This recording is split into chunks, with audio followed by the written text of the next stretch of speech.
que dice forma y espacio. Entonces, antes de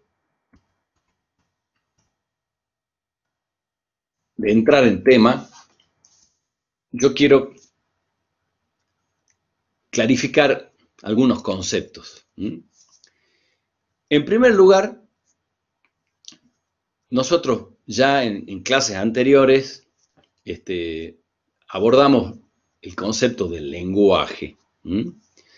Cuando hablábamos del lenguaje, decíamos que el lenguaje no solamente es un instrumental de comunicación, que es un invento humano, ni más ni menos, o sea, no existe una planta del lenguaje, ni germina un lenguaje, ni se forma un lenguaje en la atmósfera, ¿verdad? El lenguaje es un invento humano, que no es solamente un instrumento comunicativo, sino algo mucho más importante, es el instrumento con el cual nosotros, los seres humanos, interpretamos y construimos la realidad. Es decir, no existe construcción de la realidad de no mediar el lenguaje. Es decir, sin lenguaje no existe realidad. ¿Por qué? Porque todo lo que nosotros conocemos y a lo que nosotros le ponemos un nombre, es decir, le asignamos una conceptualización transformada en un vocablo, o en una imagen, o en un sonido, porque el lenguaje no solamente es el lenguaje verbal, aunque venga de lengua, el lenguaje es amplio y se extiende a todos los sentidos, ¿verdad? Entonces, lo que nosotros no podemos identificarlo dentro de esa estructura de significados, para nosotros no existe, no lo podemos definir. Entonces, eso es, el lenguaje es el instrumental con el que nosotros interpretamos el mundo y construimos el mundo y la realidad. El mundo es una manera de decir la realidad. Entonces, la arquitectura está situada dentro de esa conceptualización. La arquitectura es un lenguaje. ¿Por qué? Porque la arquitectura es un elemento de comunicación y es un elemento de interpretación. O sea, dime qué piensas, cómo construye tu realidad y te diré qué arquitectura construyes. Por eso, cuando se estudia a los egipcios, la arquitectura egipcia es una de las fuentes principales de donde surgen y donde uno puede inferir cómo pensaba esa gente y esa cultura, qué relación tenían con la naturaleza, qué relación tenían con no sé, con la divinidad, qué relación tenían con la muerte, qué relación tenían con el tiempo, cómo se relacionaban ellos entre sí, qué jerarquías había, qué organización social. Es decir, la arquitectura expresa todos los aspectos que hacen al comportamiento de una cultura y más allá de eso a la cosmovisión, es decir, a cómo esa cultura interpretaba y construía esa realidad. Entonces la arquitectura es un portador de contenido, es un lenguaje. Y como un lenguaje tiene contenido, ese contenido tiene que tener un envase, o un contenedor, algo que lo contenga. Entonces, ese contenido en sí mismo es puro significado, no tiene forma. La forma la tiene el contenedor, es decir, el envase. ¿Qué forma tiene el agua? El agua no tiene forma de nada. El agua tiene la forma del envase que la contiene. ¿Ok? Entonces, usando esta imagen, digamos, del agua como contenido y del envase, o la botella o el vaso como el contenedor, podemos decir que el espacio es el contenido y la forma es el contenedor. Entonces, como dice acá al último, contenedor y contenido son una dualidad que funcionan juntos, como el cuerpo y el alma y como la forma y el espacio. Es decir, que no podemos hablar de forma sin hablar de espacio y no podemos hablar o entender el espacio sin hablar de forma y entender la forma. Entonces, acá hay dos conceptos muy importantes y generales, digamos, que alumbran todo lo que nosotros vamos a decir después. El orden del espacio adaptado para la vida del ser humano mediante las formas se llama arquitectura. La existencia, nuestra existencia es espacial y el espacio es existencial. O sea, esta doble dirección de abordaje se refiere a que nosotros vivimos y existimos en esta dimensión del espacio y del tiempo. Por ende, la existencia es espacial y al mismo tiempo el espacio es existencial, es decir, que el espacio define nuestra existencia. El hombre construye su entorno en base a la idea que tiene de realidad. Es lo que le acabo de decir usando, en este caso, los egipcios. Por acá tenemos una imagen de Machu Picchu, en donde también en esta imagen podemos ver e inferir todos esos conceptos. Y acá dice que no es más que la expresión de la idea que tiene de sí mismo en el espacio y el tiempo. Es decir, la idea que nosotros tenemos de nuestro espacio y el tiempo es cómo manifestamos y cómo nos manifestamos a través de la forma y el espacio.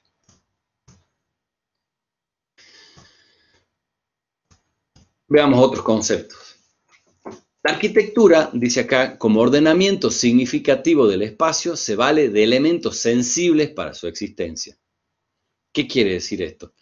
Quiere decir, cuando hablo de ordenamiento significativo, me estoy refiriendo a esto, ¿no? Al lenguaje.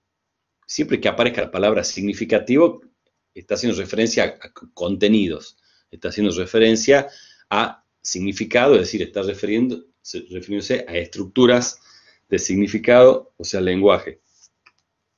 El espacio se vale de elementos sensibles para su existencia. ¿Qué quiere decir sensible? Sensible no quiere decir que nos hacen llorar, sino sensible se refiere a que se puede captar por los sentidos. Es decir, elementos que son susceptibles de ser captados por los sentidos. En el sentido de la vista, el tacto, el olfato, el gusto, etc. El espacio es infinito, es inconmensurable, es inmaterial, pero posee en sí mismo la capacidad de afectar profundamente la conciencia humana. Acá hay un tema, que aparece el tema de la conciencia humana. Nosotros nos definimos mediante la conciencia, o sea, nosotros sabemos que somos, que existimos, porque tenemos conciencia de nosotros mismos. Nosotros al perder la conciencia, perdemos directamente la noción del espacio y el tiempo y de nuestra propia existencia, ¿verdad? Entonces, el espacio, si bien es infinito, inconmensurable e inmaterial, hasta podríamos decirle es un vacío, pero tiene esa característica que es la de afectar la conciencia humana.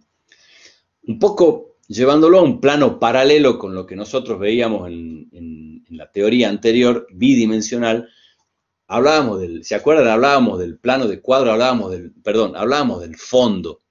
¿Se acuerdan que hablábamos de la figura y el fondo? La figura como el elemento perceptible y el fondo como ese espacio, en este caso bidimensional, en donde la figura se desarrollaba o existía o se manifestaba. Pero veíamos que el fondo no era neutro, no era algo que no tenía entidad, sino tenía su energía que se dispersaba y se distribuía de cierta manera, tenía sus tensiones, y esas tensiones y esas energías interactuaban con la figura, que es lo que nosotros percibíamos como elemento positivo,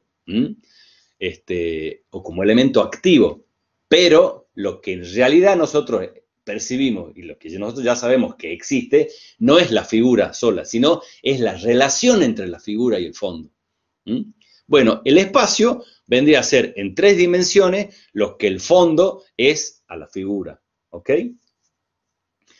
Entonces, como dice acá en el tercer párrafo, el espacio en estado puro es todo o nada. Puede ser el vacío absoluto o en el otro extremo puede ser el lleno absoluto. Ambos extremos, en definitiva, se unen. Entonces podemos comparar al espacio con un fluido. Hace rato les hablaba del agua como un contenido que necesitaba un contenedor. Entonces volvemos a la idea del fluido. Podría ser agua o cualquier elemento que fluye, ¿verdad? Que no tiene una forma definida, sino adquiere la forma de los elementos, de los límites que los contienen. Entonces ahí aparece un concepto importantísimo, que dice que la contención del espacio se llama límite. Y podríamos decir que el espacio se manifiesta al mismo tiempo que aparece el límite. Es decir, ¿qué quiere decir que se manifiesta? Quiere decir que se hace perceptible, ¿verdad? Entonces el espacio se hace perceptible cuando aparecen los límites. Entonces, el límite es la entidad y es la manifestación mensurable de lo que existe. Entonces, podemos llegar a una síntesis en la que podemos decir que el espacio es aquello que existe entre los límites perceptibles. Como síntesis. Ahora, todos estos conceptos, un poco filosóficos, digamos, hasta podríamos decirle, o muy abstractos, imaginemos lo siguiente: nosotros estamos flotando en medio del espacio, en medio de un espacio absoluto, en donde no hay absolutamente nada. Imagínense, ¿qué es lo que nosotros veríamos? No vemos absolutamente nada. Movemos los brazos y no tocamos nada, no sentimos absolutamente nada, no hay ningún tipo de información sensorial o sensible que nos dé una pista de en dónde estamos, si estamos arriba, abajo, derecha, izquierda, es decir, estamos en la nada misma. En ese caso daría lo mismo que estemos dentro de un elemento sólido, metidos adentro, o dentro de la nada misma. En esa situación de absoluta oscuridad, de absoluto silencio, de repente aparece un punto, un puntito de luz en algún lugar. Inmediatamente, cuando aparece ese punto de luz, nosotros ya tenemos una referencia visual de orientación, si ese elemento está arriba, está abajo, está al frente, está a un costado, está al otro costado. Inmediatamente podemos tener una referencia de distancia, es decir, podemos darnos cuenta si eso está cerca, si está lejos, si eso se mueve, si eso está quieto. Entonces, el primer límite del espacio es el punto, es el elemento primario, es la unidad mínima. Ese punto que aparece en ese espacio ya nos está generando una sensación de espacialidad y ya nos está dando información valiosa de qué relación tenemos nosotros con ese punto. Entonces ahí el espacio empieza a tener la primera manifestación. Si ese punto aparece un segundo punto, ese segundo punto interactúa con el primer punto. Es decir, que ese segundo punto va a estar a un costado, va a estar cerca, va a estar lejos, va a estar hacia arriba del punto, va a estar hacia abajo del punto, del primer punto. Y la relación que hay entre un punto y otro va a empezar a generar una tensión entre ambos puntos. Esa tensión que se va a generar entre ambos puntos está estableciendo una relación lineal. Y si aparece un tercer punto, ese tercer punto que aparece podrá estar alineado con los otros dos puntos, es decir, empezando a reforzar esa idea germinal de un elemento lineal, o empezará a generar una idea de un plano, que podrá ser un triángulo. Entonces, este relato que yo les voy haciendo, en el cual no hay una imagen que lo pueda graficar, pero que ustedes se lo van imaginando, ustedes empiezan a darse cuenta de cómo se va generando el espacio a medida que empiezan a aparecer los límites.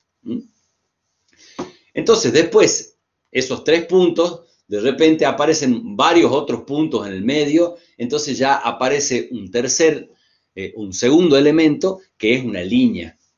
Entonces, cuando apareció una línea entre esos dos primeros puntos que estaban, o esos tres primeros puntos alineados, y ya se consolida esta idea de una línea, esa línea no solamente me está indicando toda la información que me estaban dando los puntos de orientación, de proximidad, de lejanía, de arriba, de abajo, sino que esa línea puede estar inclinada en un sentido, inclinada en el otro sentido, puede ser una línea que se vaya curvando, o una línea que se vaya quebrando. Es decir, esa línea me va a dar dirección, esa línea me va a dar un sentido de división. Una línea me va a empezar a dividir el espacio entre lo que está por abajo de la línea y por arriba, o de un lado de la línea y el otro lado de la línea. Por ejemplo, sabemos que una línea puede dividir el mundo. Una línea puede ser el límite entre un país y otro país. Una línea puede ser la diferencia entre que la pelota sea buena o sea mala en el tenis, o que sea gol o no sea gol, si la pelota está de un lado o del otro lado de la línea. Es decir, una línea ya es un elemento divisorio. Y si esa línea se cierra sobre sí misma o se va quebrando y se termina uniendo, entonces genera un contorno. Empieza a generar un contorno y empieza a diferenciarse el adentro del afuera. Entonces fíjense que ya se crea una noción nueva, que es el adentro y el afuera, no solamente el arriba y el abajo, o de un lado y del otro. Entonces fíjense cómo todos estos conceptos espaciales se van manifestando y van apareciendo conforme el límite se va haciendo cada vez más conciso, ¿verdad?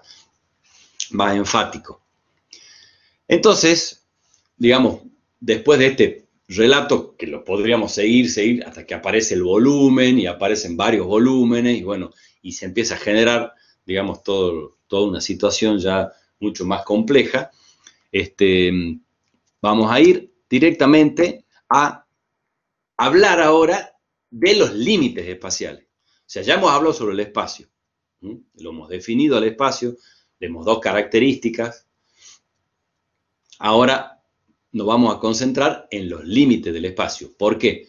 Porque sabemos que el espacio se manifiesta conforme se manifiestan los límites.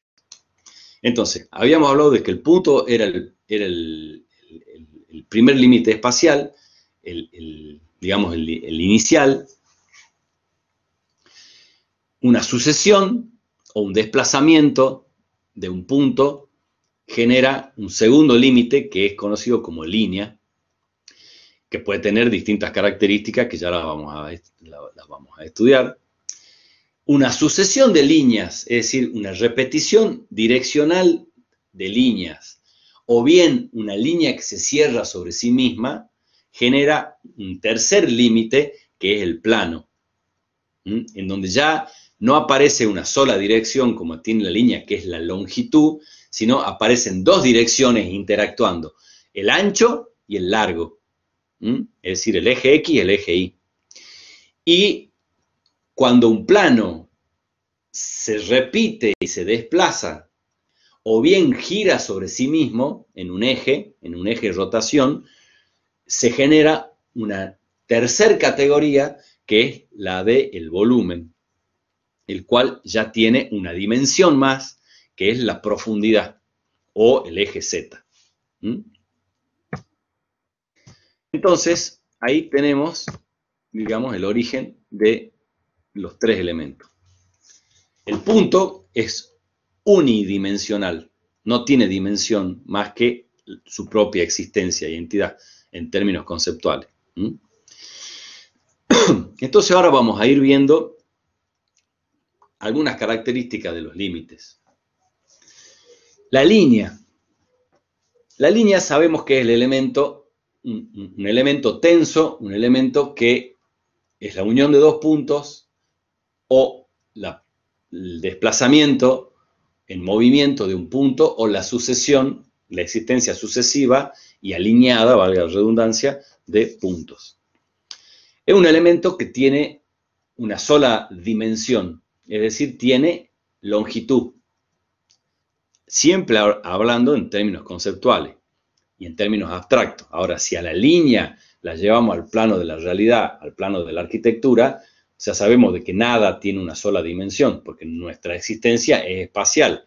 Entonces la línea va a tener un ancho y va a tener un espesor, porque ya sea una maderita, ya sea no sé, una columna, una piola, cualquier cosa que sea una línea, digamos, bajado a la realidad, va a tener un cierto volumen. Ahora, cuando ese elemento es considerado una línea en la arquitectura y no un volumen, cuando la dimensión de longitud es notoriamente superior a las otras dos dimensiones. Bueno, veamos acá. Acá tenemos una serie de, tenemos una especie de relato progresivo. La línea sola, ya sea horizontal, digamos, en horizontal, sabemos, ya les dije, es una línea que divide el espacio, el plano horizontal. Pero una línea vertical genera una tensión en torno a ella misma. Es decir, acá estas flechitas amarillas que están expresadas acá, expresan qué sucede con la energía del espacio y la relación entre el espacio y ese límite. Una línea vertical siempre atrae la tensión y la energía hacia sí misma y a su vez genera una energía de rotación en torno a ese elemento. Cuando aparece una segunda línea, la rotación de cada una de las líneas se interactúan entre sí, obviamente, siguiendo el concepto de proximidad o separación. Si las tengo muy separadas a las líneas verticales, bueno, cada una tendrá su giro y su propia, digamos, individualidad, por decirlo de una manera. Ahora, cuando ya empiezan a tener una cierta proximidad, que siempre va a estar en relación al tamaño, a la proporción que tenga cada línea, entonces la energía empieza a interactuar y deja de ser una energía individual y pasa a formar parte de un sistema o de un conjunto. En este caso, empieza a haber una tensión en el sentido de la alineación, que es lo que están marcando las líneas estas amarillas. Entonces acá empieza a aparecer algo que está de un lado de estas líneas y del otro lado de esta línea. Y empieza a aparecer una noción de adentro y una noción de afuera. Eso es importante. Y cuando aparece una tercera línea, en este caso que no está alineada, sino que está, digamos, excéntrica o fuera, digamos, del alineamiento de las otras dos, fíjense que empieza a aparecer la primera noción de espacio de 3 dimensiones, es decir, donde hay ancho, largo y profundidad. Y la sensación de interioridad y exterioridad se va cada vez haciendo más enfática, más intensa. Cuando aparece una cuarta línea, más y así sucesivamente, hasta poder ya estar casi encerrado por planos, ¿verdad? Entonces ahora vamos a ver cómo mediante líneas se va circunscribiendo el espacio y se va cerrando el espacio.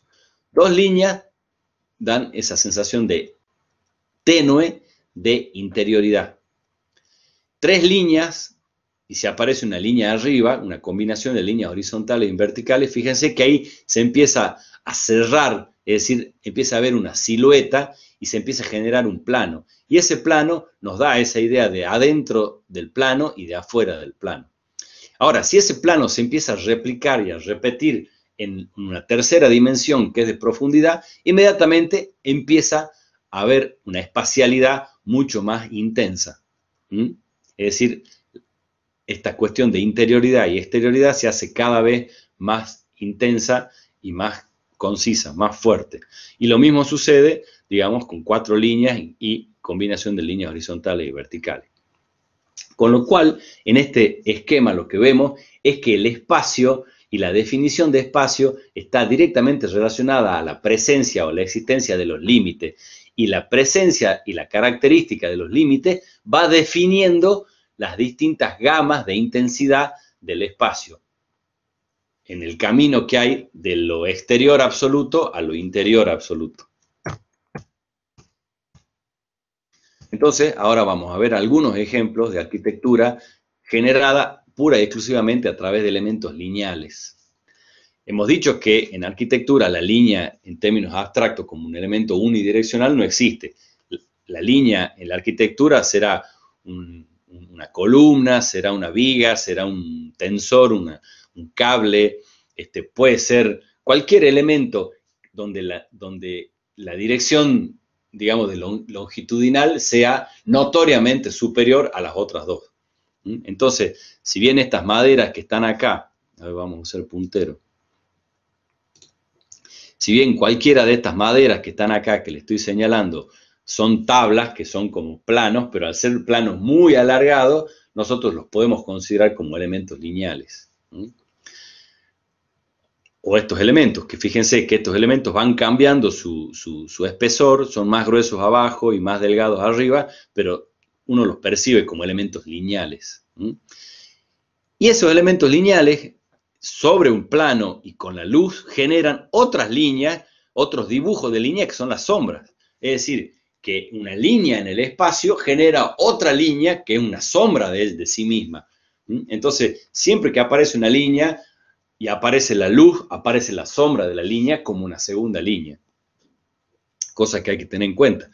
Si no, fíjense acá cómo el uso de la luz y la sombra y de los elementos lineales van generando distintos tipos de espacios. En este caso, la línea esta que está marcada en el piso delimita el interior y el exterior de esta especie de plaza. Esta línea que está atravesando acá también genera una idea de direccionalidad, es decir, de que uno camina de un lugar hacia otro, o uno puede trasladarse a lo largo de esa línea. Y estos elementos verticales puestos sucesivamente van generando también un espacio interior. Y estas líneas que están verticales en el otro sentido van generando un contrapunto que genera una tensión en el otro sentido. Entonces, fíjense que simplemente manejando líneas, cómo se puede empezar a establecer todo un diálogo y se empieza a establecer todo un discurso arquitectónico.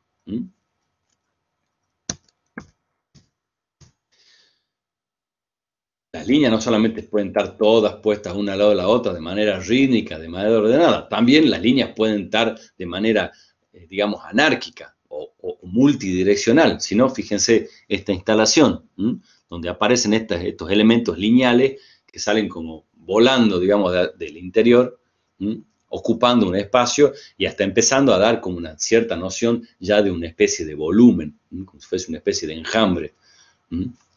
O como si fuese un cardumen.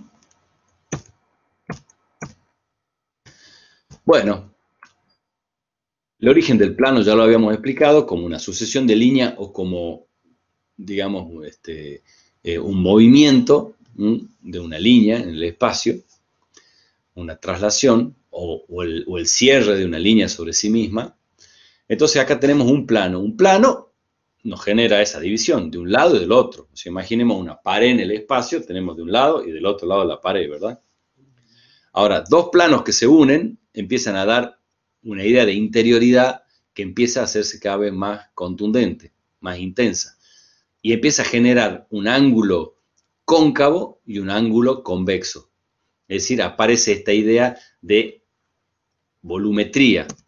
Entonces, conforme aparecen las combinaciones de plano, también empieza a generarse la idea de volumetría, es decir, de elemento volumétrico, de interioridad y exterioridad y de volumen, que es lo que vemos finalmente acá, cuando los planos terminan cerrándose completamente. Entonces, en este esquema que vemos en esta placa y en esta, vemos de alguna manera el origen y la transición que hay de la línea al plano y al volumen. Acá tenemos todo el cuentito desplegado.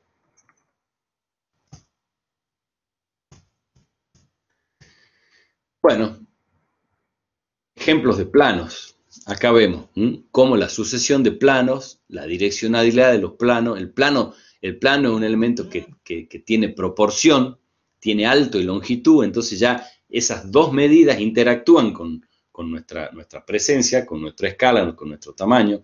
Entonces ya el concepto de escala, el concepto de proporción se hace mucho más enfático. Y después el plano, al ser una superficie, también tiene mucha mayor énfasis las variables cualitativas, el color, la textura, el material.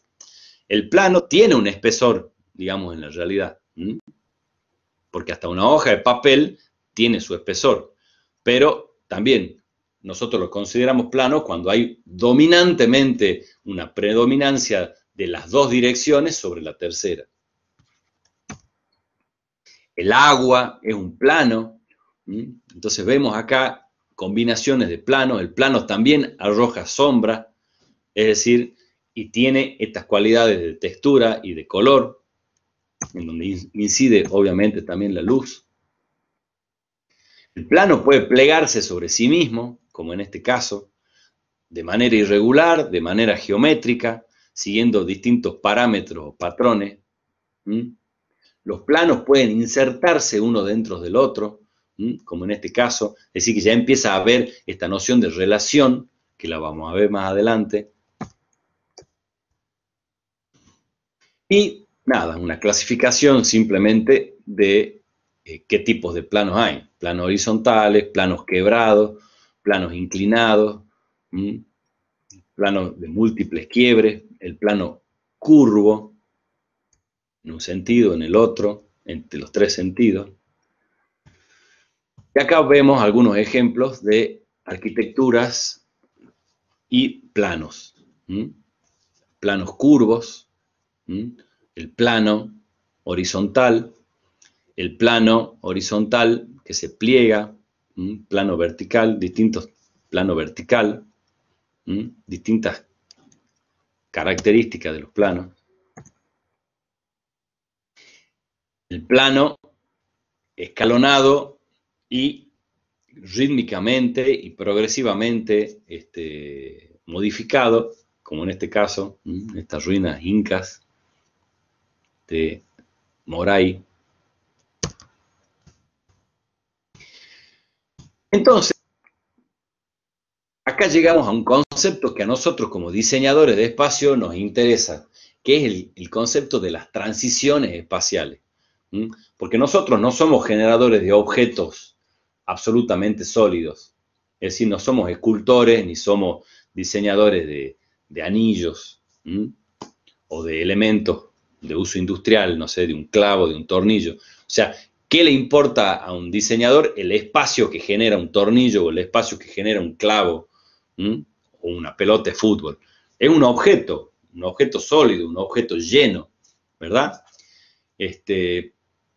A nosotros nos interesa el espacio, es decir, lo que sucede entre un objeto y otro objeto, lo que sucede entre las líneas, entre la relación de líneas y planos y entre la relación de planos y volúmenes.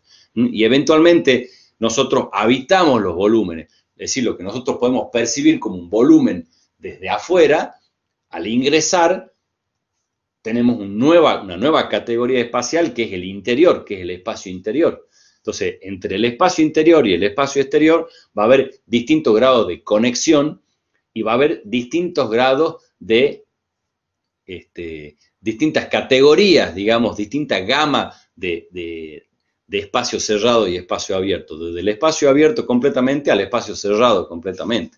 Lo que hay en el medio es toda una gama, digamos, intermedia de transiciones espaciales. Y esas transiciones espaciales son con las cuales nosotros generamos los espacios adaptados para la vida humana, es decir, la arquitectura. Entonces acá vamos a ver ejemplos de transiciones espaciales mediante el uso de la vegetación, porque la vegetación también es un límite espacial. O sea, un árbol es un elemento lineal, el tronco, que puede ser una línea o puede ser un volumen si el tronco es muy grande. La copa del árbol genera un plano o puede generar un volumen que tiene distintos grados de permeabilidad y de espacialidad. Es decir, todo lo que nosotros podemos entender. Bueno, ahora, habiendo planteado el concepto de espacio, habiendo planteado el concepto de límite espacial, habiendo visto cuáles son los límites espaciales y cuáles son las características de cada uno de esos límites espaciales, ahora vamos a ver qué pasa con la relación de esos elementos. Es decir, nosotros decíamos que el espacio es aquello que sucede entre los límites, ¿verdad? Entonces, ahora vamos a ver qué es lo que sucede entre los límites. Eso que sucede son las relaciones que hay entre los objetos. Y esos objetos pueden relacionarse de distintas maneras. Entonces ahora vamos a ver cómo podemos clasificar o enunciar esas relaciones. Entonces, la primera relación que tenemos es la separación. Cuando nosotros percibimos un espacio interobjetual lo suficientemente nítido como para percibir a dos elementos como como dos unidades, ¿verdad? La proximidad es cuando la relación de medidas o de proporción que hay entre la dimensión del objeto y la dimensión del espacio interobjetual es tal que ambos objetos empiezan a percibirse prácticamente como una unidad. Es decir, cuando el espacio interobjetual, perdón, es decir, este espacio es notoriamente más chico en dimensiones al tamaño del objeto. Entonces, esto empieza a quedar casi como una hendidura, casi como un mínimo espacio, donde ya estos dos elementos empiezan a terminar formando casi como una sola unidad. Y después, finalmente, el toque es cuando ya desapareció, digamos, ese mínimo espacio que quedaba entre ambos espacios y ya ambos objetos terminan formando una unidad en sí misma. Acá vemos ejemplos de distintas proximidades y distintos grados dentro de esa gama de proximidad. Algo muy separado, algo que tiene una tensión espacial, es decir, la dimensión de lo que hay del espacio en el medio de los dos objetos no es mayor a la dimensión en sí de los objetos, entonces empieza a haber ese espacio que se va comprimiendo, como acá, por ejemplo, o acá, y finalmente acá arriba lo que vemos es cuando un objeto y el otro finalmente hacen contacto y desaparece el espacio interobjetual y pasan a formar una unidad.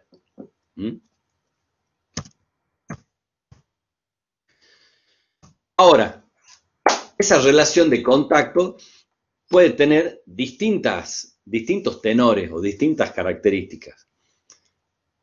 Entonces, acá tenemos una serie de relaciones objetuales que definen la característica del contacto entre los objetos. Tenemos desplazamiento, es decir, cuando una parte del objeto o de ambos objetos queda libre y comparten en común el contacto en un solo lugar. En este caso, en un plano. Comparten un plano, una superficie. Cuando comparten solamente una arista, como en este caso. O cuando la arista hace contacto con una parte plana. Se llama toque de arista y giro. O cuando una arista está alineada y se da una rotación en el otro sentido. Es decir, cuando aparecen estos elementos triangulares, fruto del desplazamiento en el otro sentido de ambos objetos. O cuando el desplazamiento se da en otro sentido, digamos, en este caso, desplazamiento horizontal y vertical y desplazamiento horizontal.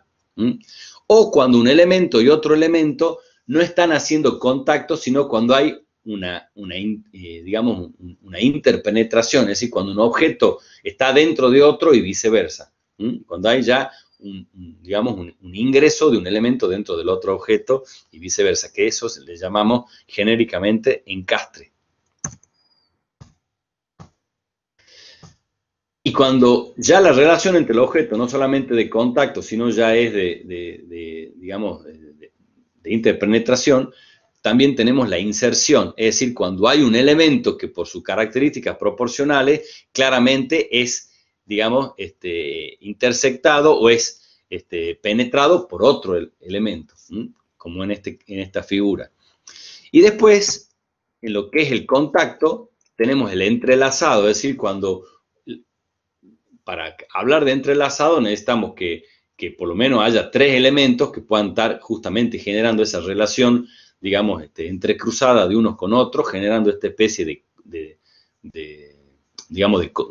tejido, o justamente de entrelazado, o cuando dos elementos ya tienen quiebres, que un elemento y otro se van entrelazando uno con otro como una especie de espiral, ¿verdad? O cuando dos elementos están relacionados entre sí, uno dentro del otro, pero esa zona de interacción se transforma en un tercer elemento, en una tercer límite, en este caso, este volumen amarillo que aparece acá, A esto se le llama intersección. Acá vemos algunos ejemplos. Ejemplos de desplazamiento y giro, de desplazamiento en un sentido, desplazamiento en el otro lado, es decir, un corte y un desplazamiento vertical. Y eso es lo relacional, lo que vimos anterior, es decir, las relaciones que hay entre los elementos o entre los límites espaciales, que se puede dar a través de volúmenes, como están hechos los ejemplitos estos, o puede ser a través de línea o a través de plano, o de línea con plano, de línea con volúmenes, etcétera, ¿verdad? Ahora vamos a ver que los límites pueden ser susceptibles de tener modificaciones o alteraciones a través de operaciones, es decir, puede ser intervenido mediante una operación que modifique su naturaleza o su característica. Entonces, la vamos a clasificar en básicamente 4 operaciones posibles. La primera es la que se llama adición, que es de adherir, es decir, 2 elementos que están adheridos. ¿Cuándo nosotros podemos hablar de adición? Cuando el elemento A y el elemento B están unidos, primero que están unidos, y sus características de color y de textura son unificadas, permitiendo que yo pueda percibirlos como un elemento único, es decir, como una unidad. Es decir, que si en este elemento yo puedo percibir una línea, esa línea, al ser un cambio de color o de textura, va a generar una división entre este elemento. Entonces ahí ya no van a ser no va a ser un elemento aditivo, sino van a ser 2 elementos en contacto. Es decir, voy a hablar ya de un criterio de proximidad, no de adición. Después tenemos el criterio de sustracción, es decir, cuando al elemento se le sustrae, se le corta una parte y esa parte desaparece o se separa. Entonces, claramente, cuando vemos esta figura, nosotros interpretamos que se trataba de un prisma de base cuadrada al cual se le extrajo una punta, dando por resultado esa sustracción. O cuando se le sacó una parte mayor, dejando es decir, es una operación de corte, de sustracción.